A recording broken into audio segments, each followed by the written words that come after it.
The bass in Lumen doesn't hit you in the chest like a cheap nightclub speaker.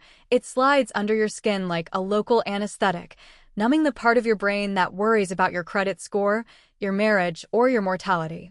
That is by design.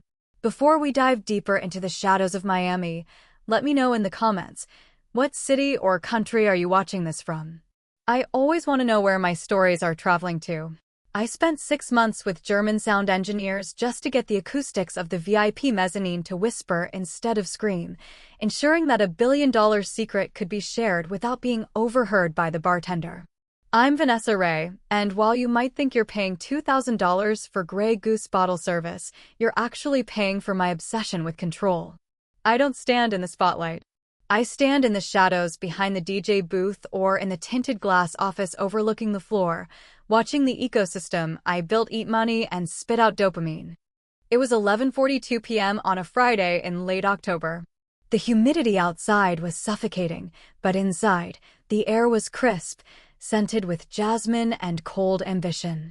The floor was at 70% capacity, a swaying ocean of linen suits, silk dresses, and enough filler injections to float a battleship.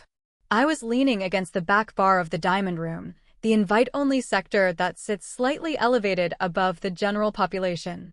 I was sipping a club soda with a splash of bitters, the bubbles popping against the roof of my mouth as my eyes scanned the room, checking the flow. The waitresses, my sirens, were moving with that synchronized grace I drill into them during Tuesday afternoon trainings. They don't just walk, they glide. They don't just serve drinks, they curate experiences. Everything was perfect. Everything was a well-oiled machine of luxury and vice, a sanctuary where the rich come to forget that consequences exist. If you enjoy stories about people getting exactly what they deserve, you're in the right place, because trust me, we're about to deconstruct an ego the size of South Beach. Then I saw him. The glitch. He was sitting in booth 4, the prime real estate right next to the balcony rail overlooking the main dance floor. He shouldn't have been there. Booth 4 is reserved for people who own islands or record labels, not for 26-year-old influencers whose primary source of income is their father's trust fund and promo codes for teeth whitening strips. But there he was, Chase Reynolds. He was standing on the Italian leather banquette, his shoes grinding into the upholstery, strike one. He was holding a phone attached to a portable ring light that was blinding the guests at the next table with a harsh, clinical white glare. He looked like a parody of Miami Vice, a costume of wealth rather than the real thing. He was wearing sunglasses indoors, a shirt unbuttoned to his navel to show off a chest tattoo that I'm pretty sure was a lion wearing a crown, groundbreaking, and he was screaming. I couldn't hear the specific words over the deep house set, but I could read the body language. He was performing. He was gesturing wildly, pointing at the bottle girls, grabbing a passing server by the arm to pull her into his frame. I felt a muscle twitch under my left eye. It was a physical rejection of his presence. "Jackson," I said into the comms piece discreetly tucked behind my ear, my voice barely above a whisper. "Go for Jackson," the voice of my head of security crackled back instantly. Jackson is 6'5" of calm, terrifying muscle. He's the kind of guy who can de-escalate a drunk NFL linebacker with a single look. "Booth 4, I said, my voice low. "Why is Chase standing on my leather?" "Slipped 100 to the new busboy to look the other way," Jackson replied, the disdain evident in his tone. "Boss, want me to bounce him?" I watched Chase pose, throwing up peace signs while a bored-looking girl with vacant eyes poured vodka into his mouth straight from the bottle. It was tacky. It was cheap. It was everything Lumens stood against. We sell mystique. We sell the allure of the unknown. Chase was selling volume. "Not yet," I said, though every instinct in my body screamed to have him dragged out by his Gucci loafers and left on the curb. "Who is he with?" "Standard entourage," Jackson reported. 2 guys who look like they sell crypto out of a Honda Civic and 3 girls who look like they'd rather be anywhere else. "Oh, and he's live streaming." My grip tightened on my glass, the condensation cooling my palm. "Live streaming in the Diamond Room?" "Yeah, he's tagging us. Caption says, Lumen is dead vibes. We bringing the life." I felt a cold, sharp anger settle in my stomach. It wasn't the insult that bothered me. People call my club pretentious all the time. That's part of the brand. Exclusion creates desire. It was the violation of the contract. The diamond room has one rule written in gold leaf on the entrance. What happens here stays in the dark. No photos, no videos. We have CEOs cheating on their wives, pop stars doing lines in the bathroom, and politicians making deals that would topple governments. They come here because I sell them invisibility. Chase wasn't just being annoying. He was threatening my product. I moved from the bar, sliding through the crowd like a shark in the dark. I needed to see this up close. I didn't approach him directly. That's rookie behavior. You don't confront a drunk narcissist when he has an audience. You give him rope. I circled around to the upper mezzanine, looking down at booth 4 from the shadows. From this angle, I could see his phone screen. He was reading comments. He wasn't even enjoying the night. He wasn't listening to the music or tasting the alcohol. He was just feeding the digital beast, desperate for validation from strangers who wouldn't care if he stopped breathing tomorrow. He grabbed a bottle of Dom Perignon Vintage 2012, wasted on him, and shook it. "Don't do it," I whispered to myself, watching the carbonation build. He popped the cork. Foam exploded over the table, soaking the girls, soaking the velvet drapes I had imported from France, and spraying the back of a man sitting in the adjacent booth. The man in the adjacent booth turned around slowly. It was a hedge fund manager who spent 50 grand a month here, a man who valued his bespoke suit more than he valued most people. He looked furious. Chase didn't notice.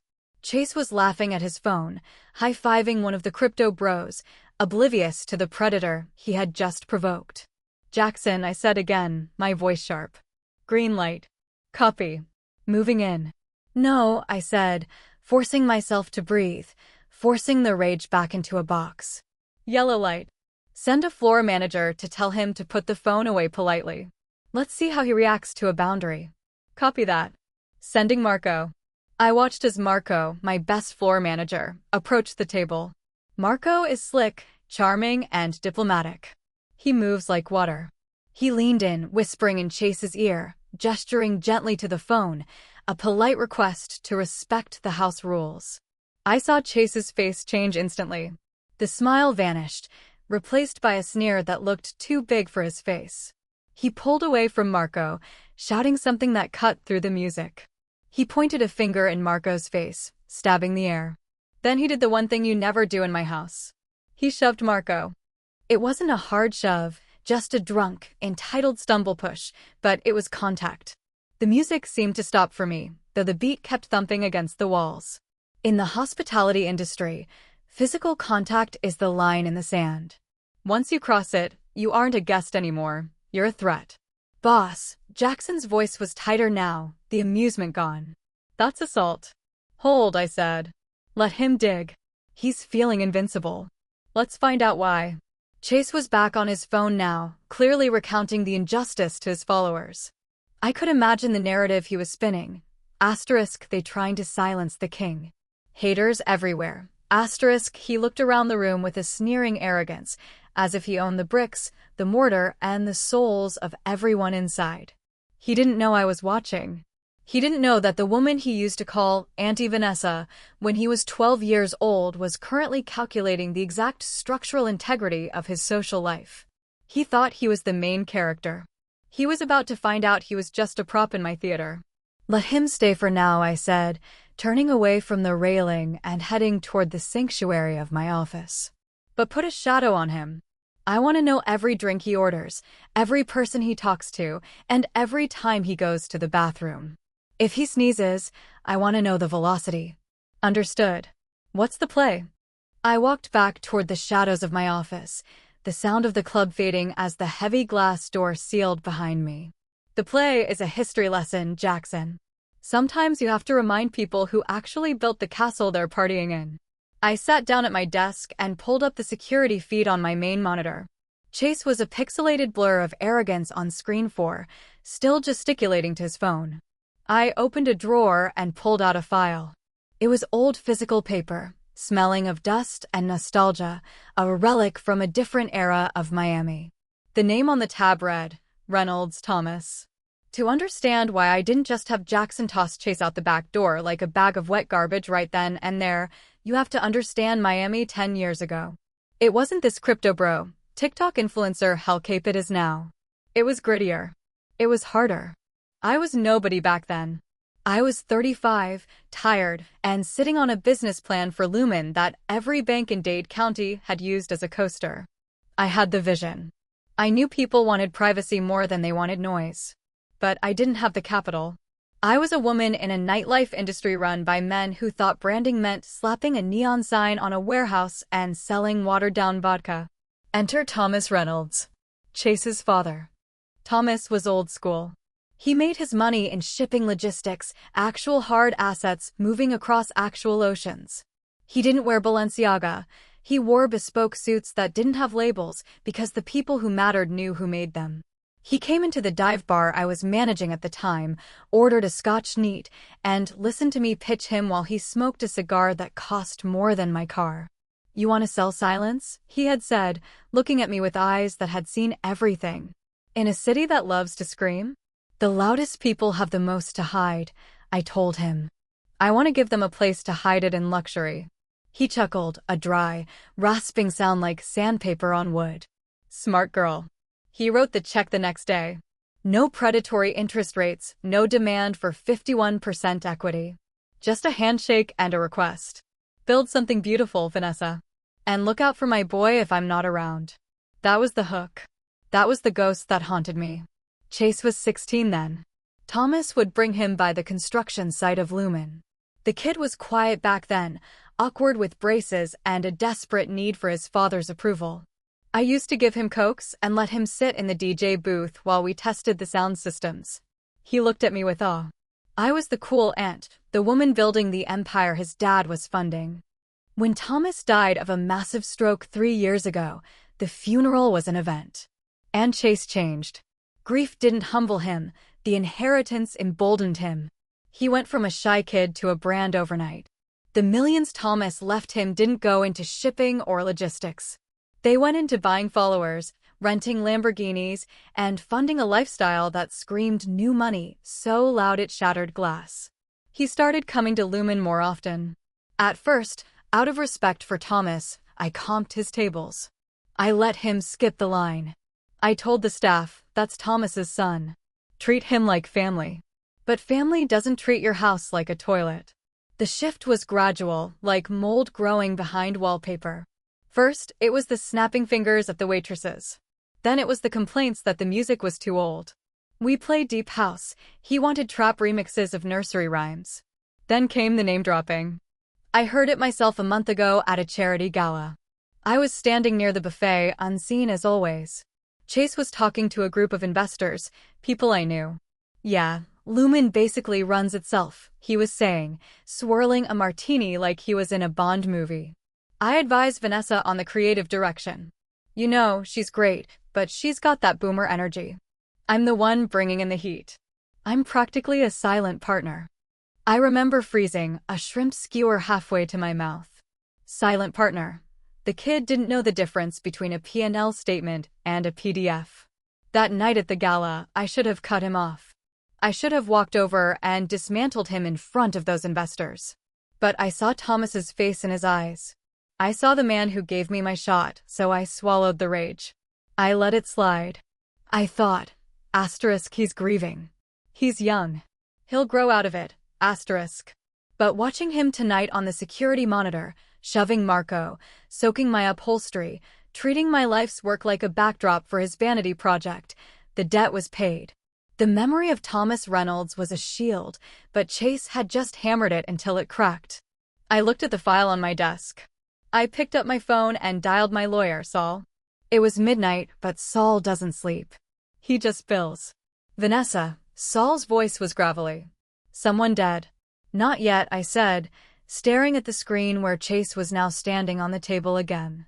"But a legacy is about to be. Is this about the Reynolds kid?" "He's escalating, Saul. He's assaulting staff and violating the NDA policy on the floor. But worse, he's leveraging my name to secure funding for his own venue." Saul sighed. "I warned you. You gave him the golden key, Vanessa. Retracting access is going to be messy. He has a platform. If you ban him, he'll claim discrimination. He'll claim you're stealing his ideas. He'll unleash a million bots on your Yelp page. I know, I said, leaning back in my chair, the leather creaking softly. That's why I'm not just going to ban him. I'm going to humiliate him. I need you to look into the trust structure Thomas set up. Specifically, the morality and competence clause. That's a nuclear option, Vanessa. You need proof of gross negligence or reputational damage to the estate. I looked at the monitor. Chase was currently trying to pour vodka into the mouth of a girl who was clearly too intoxicated to consent, while his friend filmed it with a flash on. Think I can get the proof? I said, my voice cold. I think I'm going to give him enough rope to hang himself, his trust fund, and his future club all in one night. Be careful, Saul warned. A wounded narcissist is dangerous. He's not a narcissist, Saul, I said, watching Chase slip and almost fall off the table. He's a child playing with matches in a paper house. And I'm about to open a window. The vibration of my phone on the mahogany desk sounded like a drill in the quiet office. It was 1:15 a.m. The message was from VIP7, a contact name for an A-list actor who used Lumen as a safe haven when he was in town filming. He was currently sitting in the gold room, 2 sections over from Chase. I opened the text. No words, just a screen recording. It was an Instagram Live. Chase's account. The angle was shaky, zooming in past Chase's own sweating face as the sparklers on his bottles flared, aiming directly into the dimly lit corner of the gold room. The caption read, * look who's cheating on his diet and his wife. #Lumen #exposed, *. In the grainy footage, you could clearly see VIP7 holding hands with a woman who was definitely not his very famous, very religious wife. My blood ran cold. This wasn't just a violation. This was a lawsuit. This was the end of Lumen's reputation. If this got out, if a celebrity got outed in my house, the silence I sold would be worthless. Every high roller in Miami would vanish overnight. I didn't call Jackson this time. I stood up, smoothing the front of my silk blazer, and walked out of the office. I moved fast, bypassing the main stairs and taking the service corridor that dumped me out right behind the DJ booth. The club was peaking, the energy frantic, but all I saw was liability. I found Jackson near the entrance of the diamond room. He saw my face and immediately straightened up. He knows that look. It's the look that means we are in damage control mode. Code red? He asked, leaning in to hear me over the bass. Worse, I said, my voice steel. Chase is broadcasting VIP7. Get the signal jammer on that specific sector. Now. We have localized signal dampeners. They're technically a gray area legally, but in the nightlife world, they're essential. Jackson tapped his earpiece. Kill the feed in Zone 4. I watched as Chase, still in his booth, suddenly frowned at his phone. He tapped the screen aggressively. He held it up in the air, searching for the signal we had just strangled. Now, I told Jackson, I need you to go to VIP7. Apologize. Comp the entire night. Tell him the leak has been contained and the individual responsible is being handled. Lie if you have to. Tell him we confiscated the device. And Chase. Jackson cracked his knuckles. Do we toss him now? No. I watched Chase rebooting his phone, looking like a toddler whose iPad died. If we toss him now, he goes home, gets on Wi-Fi, and uploads the saved video. He has the footage on his camera roll. This was the trap. If he left the building, the video left with him. I needed that phone. Or I needed him to delete it. So, what's the plan? Jackson asked. We need to get him to the vault, I said. The vault is a private tasting room in the basement. Soundproof. No signal. Intimidating as hell. Invite him down, I instructed. Tell him the owner wants to discuss a partnership. Tell him we want to feature him as the face of our new summer campaign. Stroke the ego. Jackson smirked. He'll swallow that hook whole. I know. Once he's down there, get the phone. Tell him it's a phone-free brainstorming session. While you have the phone, wipe the video. And if he resists. He won't, Jackson said. He wants validation more than he wants content. I'll give him the validation. I watched from the shadows as Jackson approached Chase's table. I saw the shift in Chase's demeanor. The aggression melted into a smug satisfaction. He nodded, high-fived his bros, and stood up, adjusting his unbuttoned shirt. He thought he was being summoned to the throne. He followed Jackson toward the service elevator. I let out a breath I didn't know I was holding. Step 1, containment. But this was a temporary fix. I couldn't monitor his phone every time he walked in. I couldn't employ a full-time signal jammer just for one nepotism baby. Chase Reynolds had declared war on my sanctuary. He just didn't realize that in my house, the house always wins. And next week, at the Eclipse event, I was going to make sure he lost everything. I went back to my office and pulled up the footage of the meeting in the vault on my private screen. There was no audio on this feed. The vault is designed for absolute discretion, a digital dead zone where conversations go to die, but I didn't need sound to know exactly what was happening. I could read the body language like a conductor reading a score. I watched Chase hand over his phone to Jackson. He was laughing, his head thrown back, probably making a joke about how he knew this day would come, how talent always gets recognized eventually. He looked relaxed, smug even. He thought he was being inducted into the inner circle, completely unaware that he was walking into a sanitization chamber. Jackson placed the phone in a Faraday bag on the table, standard protocol for high-level meetings to block signals, but he didn't seal it immediately. That was the window. While Jackson leaned in, feeding Chase a line of absolute nonsense about a Lumen Ambassador program, my tech specialist, who had entered the room dressed as a waiter, quietly picked up the bag to tag it for security. It was a sleight of hand that would have made a street magician proud. I watched Chase nodding, gesturing with his hands, talking about himself. He was so enamored with his own reflection in Jackson's sunglasses that he didn't notice the waiter stepping into the back service room. For 7 minutes, Chase Reynolds pitched his vision to a stone-faced head of security. For those same 7 minutes, my tech guy was scrubbing the metadata, deleting the recent files, and wiping the cloud backup sync from the last hour.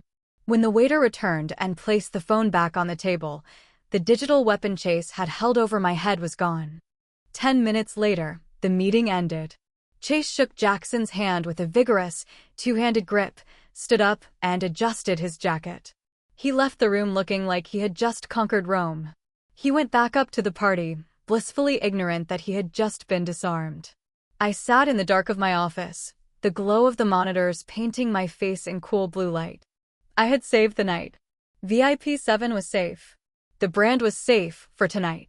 But as I watched Chase re-enter the diamond room on the main feed, high-fiving a stranger and ordering another round of shots he wouldn't pay for, I knew this wasn't a victory. It was a delay. Chase had crossed the line from nuisance to predator. He had hunted my guests for clout. He was a liability with a pulse, and liabilities in my business are like hairline fractures in a dam. You don't patch them, you replace the structure. I looked at the calendar on the wall. Next Friday was the Eclipse event. It was our quarterly rebrand party, the most exclusive night of the season. We shut down the general admission, triple the cover for non-members, and curate the room until the air itself feels expensive. It's the night where the real money comes out to play, not the flash money, not the crypto-rich kids leasing Lamborghinis, but the quiet, generational wealth that moves mountains without raising its voice. Okay, Chase, I whispered to the pixelated figure on the screen. You want to be a partner? You want to be a player? Let's see how you play when the game is rigged. I pulled a fresh notepad toward me. The paper was heavy, cream-colored. I uncapped my pen. At the top, I wrote, Operation Blacklist. Underneath, I wrote 3 things. 1. The setup, the invitation.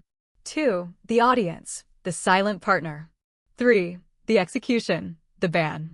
I wasn't just going to kick him out. That's too easy. That's too emotional. If I kicked him out, he becomes a martyr. He spins a story about how old management is scared of his fresh vision. I was going to do something far worse. I was going to make sure that by the time he left my building, he didn't have a name to drop anymore. In Miami, the most powerful word isn't yes. It's no. No creates desire. No builds value. If you tell a man like Chase he can't have something, he will burn down his own house trying to get it. The Eclipse event was designed to be a fortress of no. I spent the rest of the week curating the guest list with the precision of a neurosurgeon. 200 people. No plus ones. Physical invitations only, heavy black cardstock with gold embossed lettering that contained a hidden NFC chip for entry. No chip, no entry. It didn't matter if you were the president or the pope. If you didn't have the card, the doors didn't open.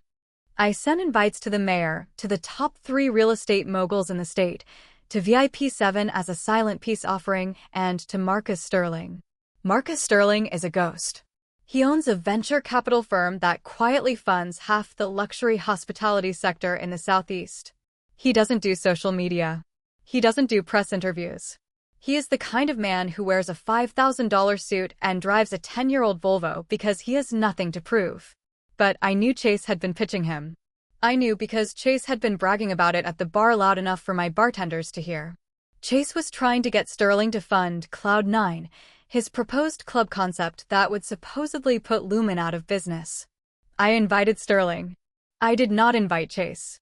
The reaction was immediate. By Tuesday, the texts started coming in. Asterisk, hey Auntie V, didn't get my invite for Friday yet. Mailman must be slacking. LOL.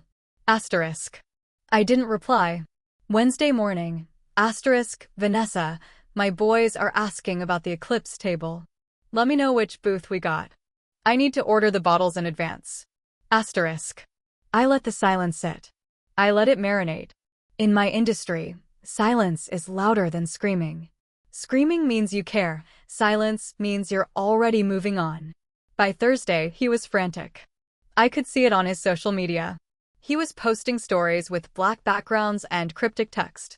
Asterisk, big things coming Friday at Lumen. The king returns. Believe the rumors. We locked in. Asterisk. He was lying to his audience. He was betting on the fact that he could just show up and bully his way past the door like he always did. He was betting on the Thomas Reynolds privilege, the ghost of his father that he wore like armor. He didn't realize that armor had rusted through a long time ago.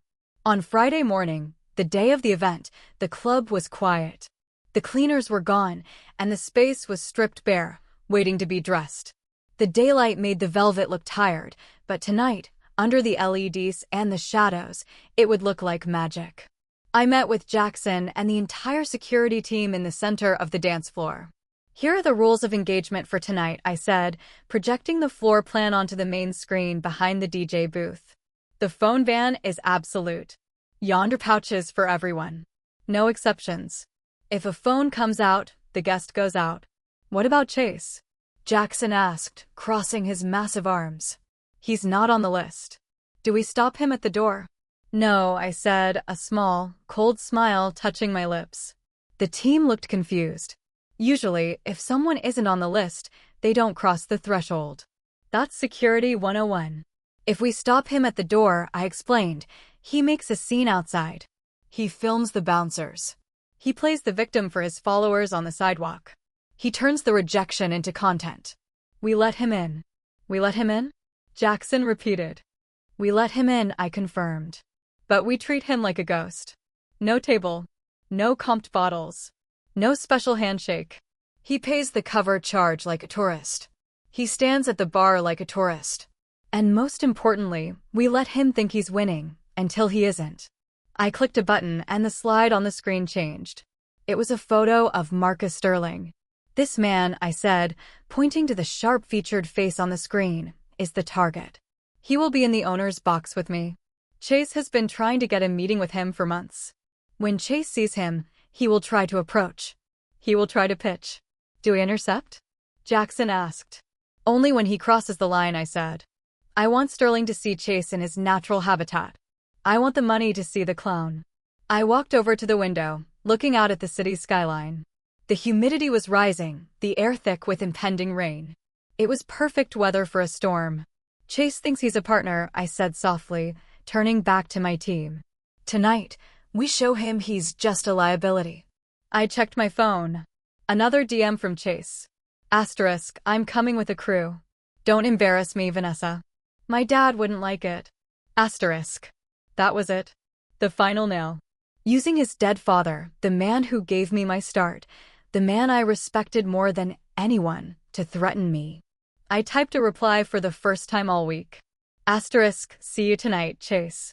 Dress code is strict. Asterisk. It was ambiguous. It was a trap.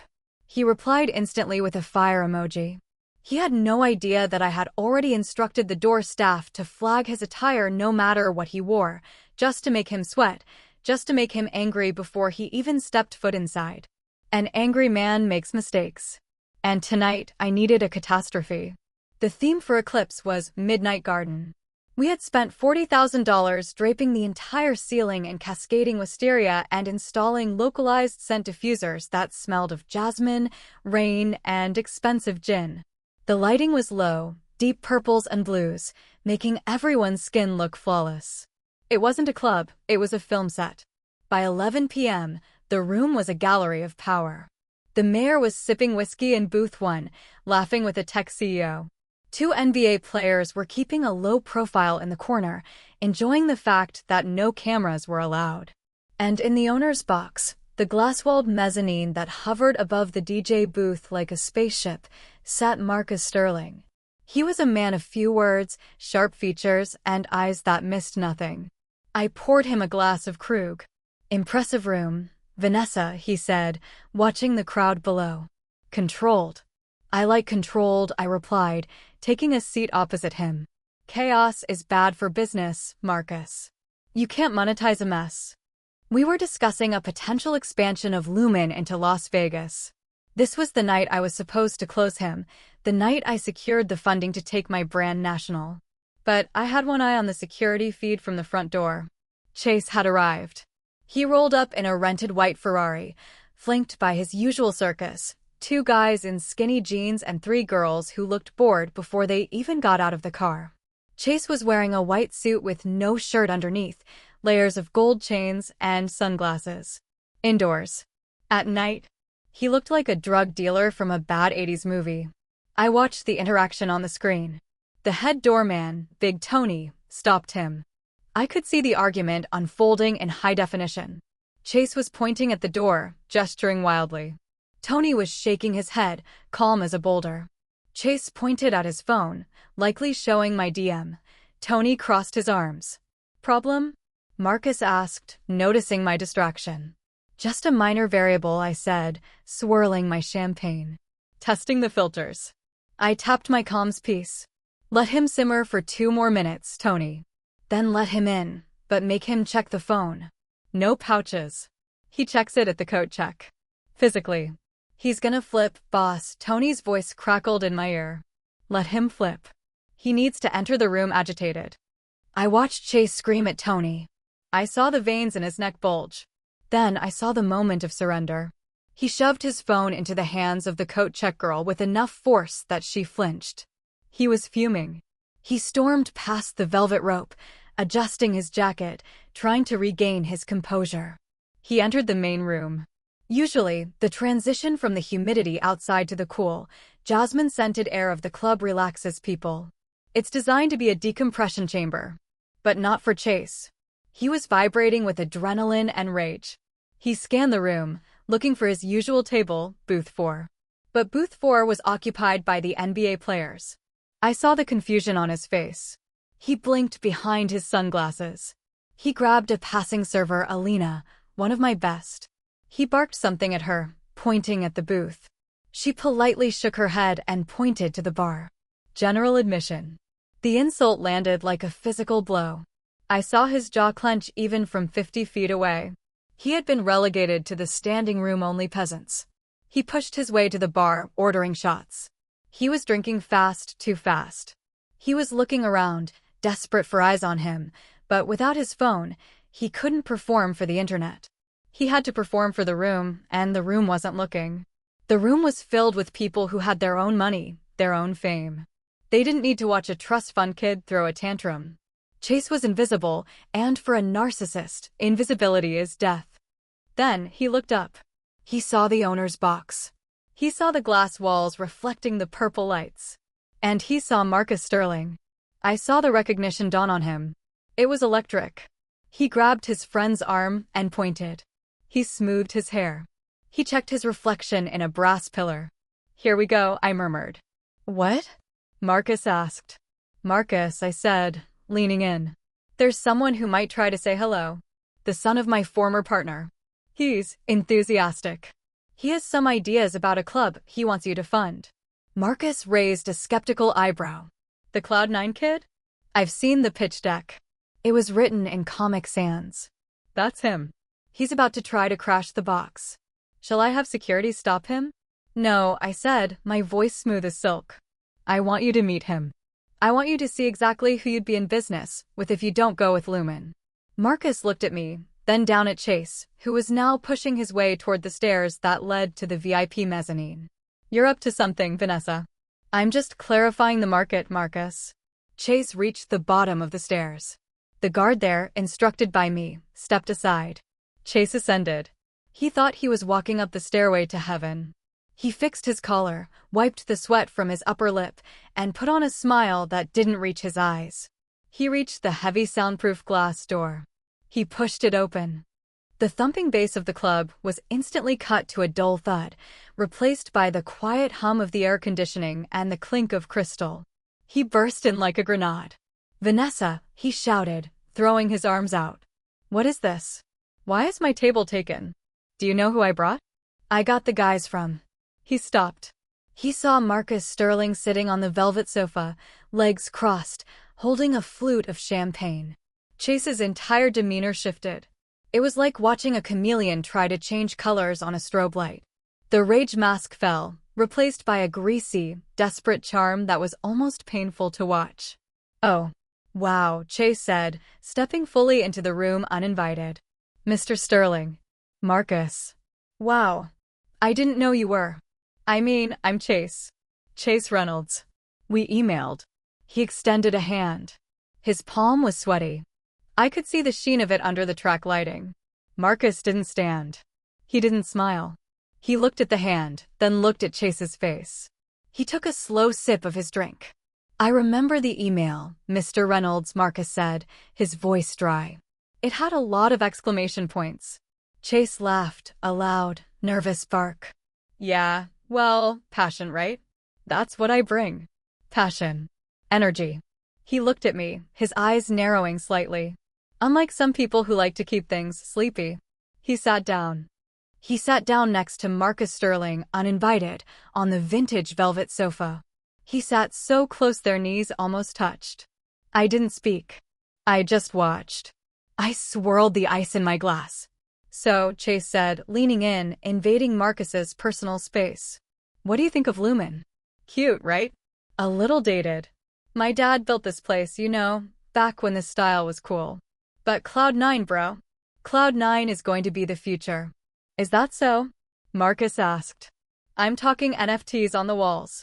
Crypto payments only. Metaverse integration, Chase buzzed, dropping buzzwords like breadcrumbs. A metaverse, Marcus repeated, his voice flat. Exactly. Vanessa here, Chase gestured to me with a thumb like I was a piece of furniture. She doesn't get it. She's stuck in the 2010s. She thinks people want privacy. Bro, people want to be seen. They want to be famous. He reached for the bottle of Krug on the table. My bottle. He poured himself a glass, spilling a little on the lacquer table. He didn't wipe it up. Chase, I said, my voice quiet. You're interrupting a meeting.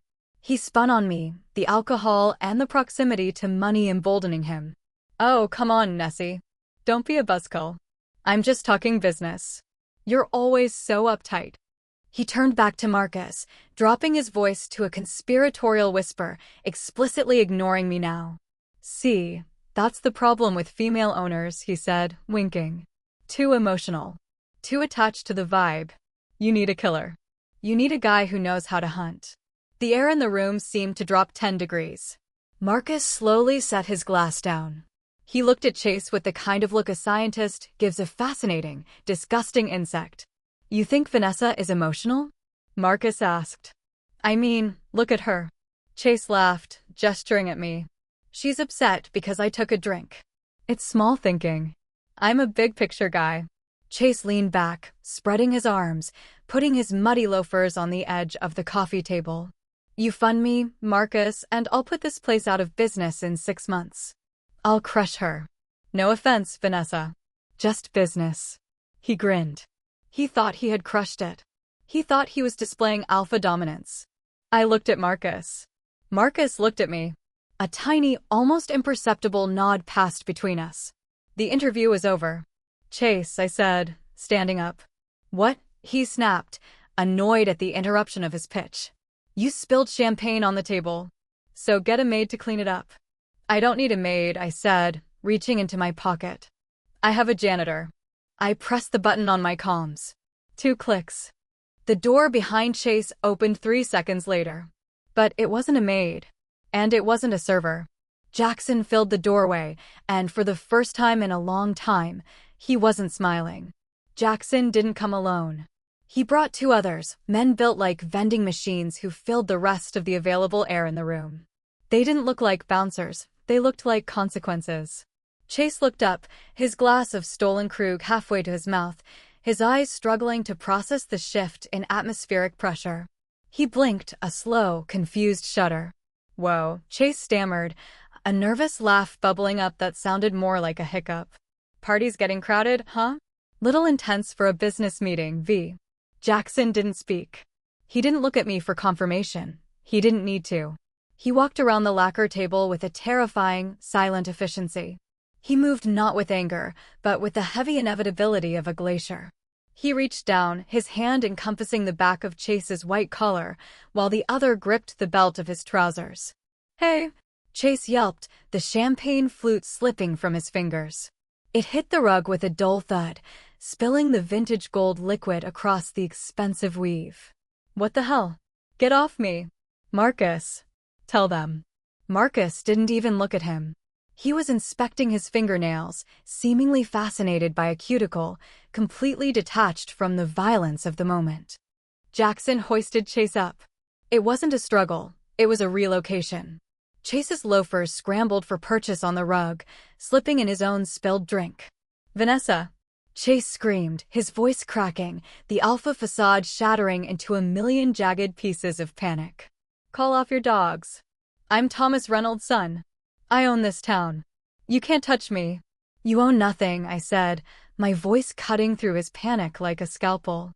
I didn't shout. I didn't need to. You are a guest. And your invitation has expired. You can't do this. I'm a VIP. Jackson, I said calmly, taking a sip of my own drink. The freight elevator. Freight? Chase shrieked as they dragged him toward the door. I'm not garbage. Jackson paused, just for a fraction of a second, and looked Chase dead in the eye. Tonight you are. They hauled him out of the box. The heavy glass door swung shut, sealing the silence back inside, but I wasn't done watching. I walked to the railing of the mezzanine, looking down into the belly of the beast. Below, the club was still pumping. The bass was a physical heartbeat, vibrating through the floorboards. The beautiful people were dancing, a sea of diamonds and sweat.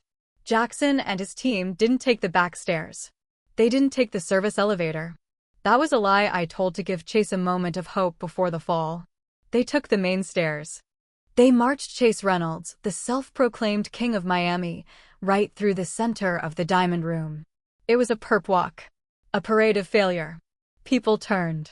It started as a ripple, a few heads turning near the stairs, and then spread like a contagion. The music seemed to fade into the background as the spectacle took over. Here was the boy prince, the man who had spent the last 3 years terrorizing the staff and acting like he held the deed to the building, being carried out by his belt loops. Chase was kicking, his legs flailing uselessly. He was shouting, "Do you know who I am? Do you know who I am?" The saddest, most cliché sentence in the English language. It's the death rattle of the ego. I watched from above, leaning on the glass rail like a Roman emperor watching the lions. I saw the NBA players in booth 4, the ones whose table Chase had tried to claim, point and laugh, clinking their glasses together in a mock toast. I saw the girls who used to drink his vodka, the ones he treated like props for his TikToks, turn their backs on him, their faces cold and indifferent. And then, the influencers. They instinctively reached for their phones to record the downfall, to capture the content. But then they remembered, the pouches. Their phones were locked away. They couldn't film. They couldn't mediate the experience through a screen. They had to watch it with their own eyes. They had to be present for the execution. Jackson dragged him to the side exit, the steel door that dumps out into the alley with the dumpsters and the grease traps. It opened with a harsh clang, letting in a blast of humid, trash-scented air. I turned back to the room. Marcus Sterling was pouring himself a fresh glass of Krug. The bottle Chase had touched was already being removed by a server who had materialized from the shadows. That, Marcus said, looking up at me with a glint of genuine respect, was the most efficient business presentation I've seen in years. I aim to please, I said, sitting back down and smoothing my skirt. So, Marcus said, swirling his glass. About Vegas. If you can handle the rats there as well as you handle them here, I'm in. I can handle anything, Marcus. But I wasn't done. The physical removal was just the show. The real work, the surgical strike, was happening digitally. I pulled out my phone under the table. I sent a text to Saul. Asterisk execute phase 2. Breach of NDA, harassment, defamation. Contact the trust, asterisk. And then I sent a text to the head of security. Asterisk blacklist ID, Reynolds C, facial recognition update. He doesn't get past the sidewalk. Ever again, asterisk. I looked down at the empty spot on the sofa where Chase had sat. The wet stain of champagne was already drying, a dark blotch on the velvet. We'll need to reupholster that, I noted. Small price, Marcus said, clinking his glass against mine. To the silence. To the silence, I agreed. The alley behind Lumen doesn't smell like luxury. It smells of ozone, stale beer, and the exhaust of delivery trucks. It is the unglamorous intestine of the nightlife industry, where the magic stops and reality begins. Chase was literally thrown onto the asphalt. He skidded, the knees of his white suit tearing open, gravel embedding itself into the fabric. He scrambled up, wild-eyed, screaming at the heavy steel door that had just slammed shut in his face. "You're dead, Vanessa," he howled, his voice echoing off the brick walls. "You're done. I'll bury you." He ran around the corner to the front of the club, to the coat check window that opens to the street. He slammed his fist against the glass, startling the girl inside. "Give me my phone," he screamed, spit flying. "Give me my damn phone." The girl, wide-eyed and trembling, handed him the pouch. He snatched it, ripping the magnetic lock open with his teeth. His hands were shaking so hard he almost dropped the device. "I'm going to ruin her," he muttered, a frantic mantra. "I'm going to burn it down. Watch this. Just watch this." He unlocked his phone. The screen glowed, illuminating his sweating, manic face in the dark street. He opened Instagram. He hit the live button. Asterisk error. Account suspended. Asterisk. He blinked. He tapped it again, harder. "Your account has been suspended for repeated violations of community guidelines and intellectual property reports." "What?" he whispered. The word fell out of his mouth like a stone. He swiped to TikTok. Account locked. He went to Twitter. Suspended. He didn't know that for the last 3 hours, my legal team had been filing mass reports for every single unauthorized video he had taken inside Lumen over the last year. Every face he showed without consent. Every copyrighted song in the background. Every defamatory caption. We flooded the platforms. We triggered the bots. We didn't just ban him, we erased him. "No, no, no," he stammered, pacing on the sidewalk. "This isn't real." The line of people waiting to get in, the people who used to beg for his attention, who used to laugh at his jokes hoping for a tag, were looking at him. But they weren't looking with envy. They were looking with that polite, distant pity reserved for crazy people screaming at invisible enemies. Then his email pinged. It wasn't a social media notification. It was a legal notice from the law offices of Saul Goodman and Associates, acting for the Thomas Reynolds Estate Trust. Subject: Notice of violation of morality clause / suspension of stipend. Chase froze. He opened the email, his eyes scanning the dense legal jargon. He saw the timestamps. He saw the attached affidavits from my staff detailing instances of assault, the shove, substance abuse on premises, and gross reputational damage to the Reynolds legacy. And then, the kill shot. Asterisk effective immediately, monthly disbursement from the Reynolds Trust is suspended pending a competency hearing. Access to the Family Capital Fund is revoked. Asterisk. The money. The tap was turned off. Chase stood there, the humidity curling his hair, the sweat stinging his eyes. He looked at the white Ferrari parked at the curb. It was a lease. A lease he paid for with the trust allowance. The suit was put on a credit card he couldn't pay off without the stipend. He looked up at the club. The neon sign of Lumen hummed above him, a halo he was no longer allowed to touch. He could hear the bass thumping through the walls. The party was going on without him. For the first time in his life, there was no golden key. The front door opened. Chase looked up, a flicker of desperate hope crossing his face. Big Tony stepped out. He wasn't holding the velvet rope open. He was holding a small, laminated card. He walked over to the podium where the bouncers stood and taped it to the surface.